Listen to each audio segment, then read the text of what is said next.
Eve. I am a coconut.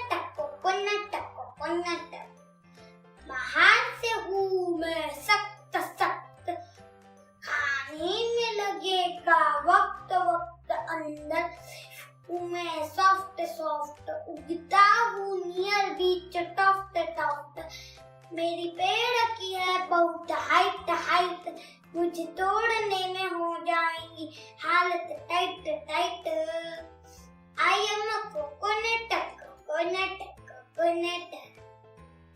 भूख लगे तो ईट प्यास लगे तो ड्रिंक बहुत टेस्टी मेरी मलाई ना करो खाने में ढिलाई भगवान को करते है सब ऑफर पूजा के सामान का मैं टॉपर अब बहुत हुई मेरी बढ़ाई चलो बाय अब करो पढ़ाई thank you I hope you like this costume. If you need detailed steps to make this costume, please comment below. And don't